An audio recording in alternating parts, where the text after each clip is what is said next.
Fala pessoal, tudo bem com vocês? Vamos falar sobre o continente americano e suas características, seus aspectos gerais. Para a gente começar a entender esse processo, vamos botar aí no entendimento do que é essa divisão e como é que a gente pode regionalizar o continente americano. Lembrando de regionalização, um processo de delimitação do espaço geográfico segundo determinado critério. Então, quando a gente pensa em regionalizar o território do continente americano, nós temos aí diversas formas que a gente pode criar. Claro, nós temos que pensar numa forma de regionalização que acaba interferindo aí em algum motivo, algum critério pré-estabelecido. Para começar, existem duas formas aí principais, aquelas que vocês vão sempre perceber aí nos livros e até mesmo no dia a dia. A começar por essa aqui. Essa característica aqui, ó, do continente americano vai dividi-lo sobre critérios físico-geográficos. Qual é a pegada? Qual é a característica disso aqui tudo? Ele vai dividir em América do Norte, América Central e América do Sul. Quando nós temos essa característica aqui, nós pensamos no aspecto físico-geográfico, mais afino. Como assim aspectos físico-geográficos? Veja, nós temos aqui uma grande porção de terra. E aí depois nós temos uma estreita faixa de terra e em seguida uma outra grande porção de terra. Então, cada parte dessa aqui, cada porção de terra aqui foi delimitado então uma característica, foi regionalizado.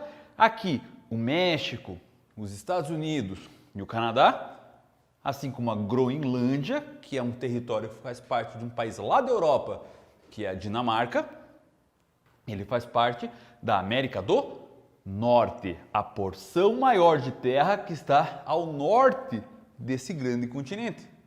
Agora, essa outra grande porção aqui de terra, que está ao sul de toda essa região, chamamos de América do Sul.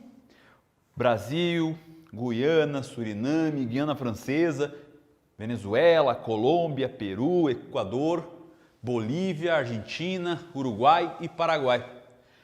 Todas essas características, todos esses países acabam fazendo parte da América do Sul, a grande porção de terra que está ao sul. E agora aqui, a América Central, organizado principalmente por esse istmo. Sabe o que é istmo?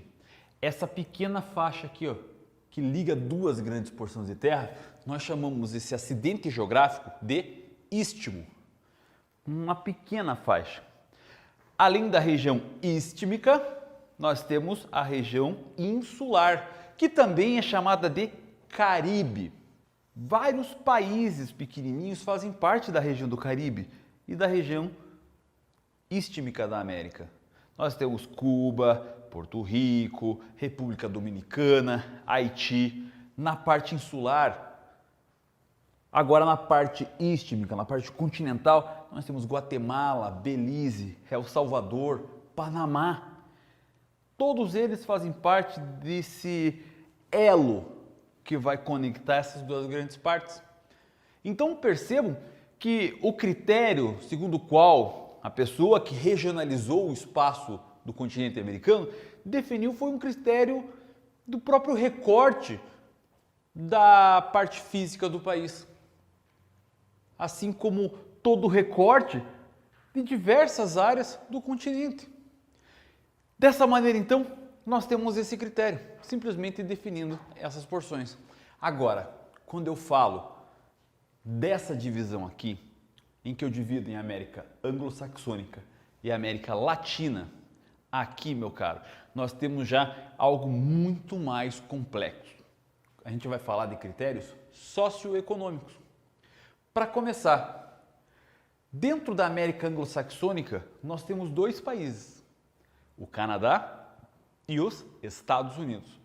Enquanto que na América Latina, tudo que está ao sul dessa linha de fronteira entre o México e os Estados Unidos, nós chamamos de América Latina. Mas se a gente começa a pensar, Ah, América anglo-saxônica. O que é anglo-saxônico?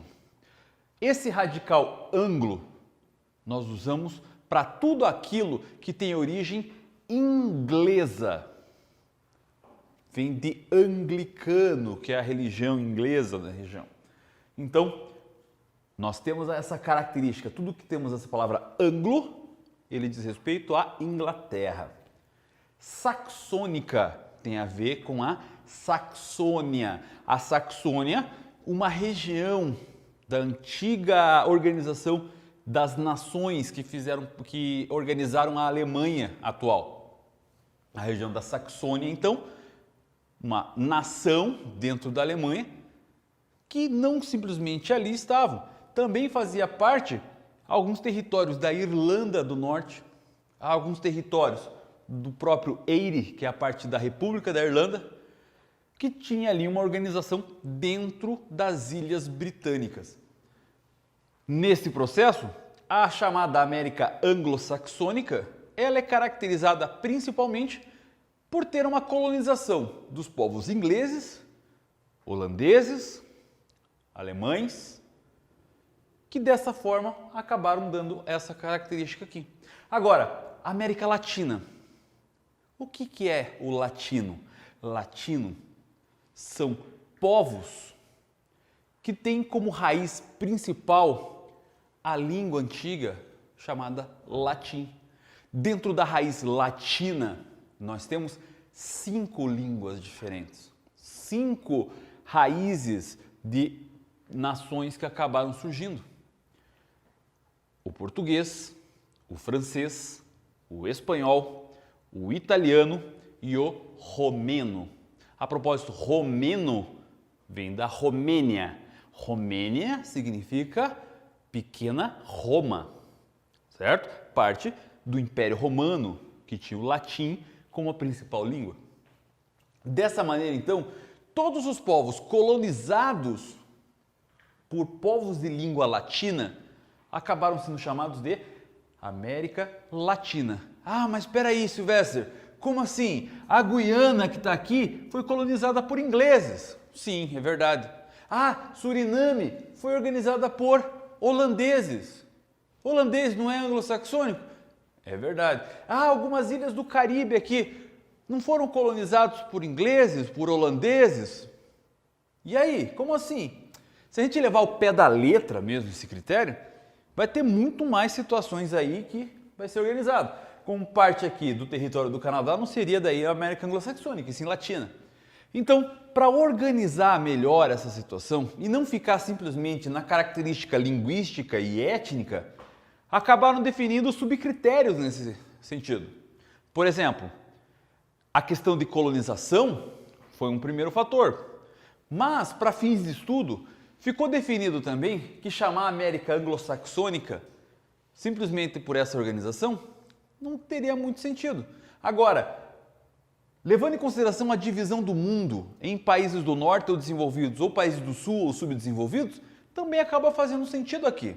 A América anglo-saxônica, então, passa a ter uma importância nessa divisão, pois Estados Unidos e Canadá fazem parte do grupo de países desenvolvidos, com um desenvolvimento mais adiantado.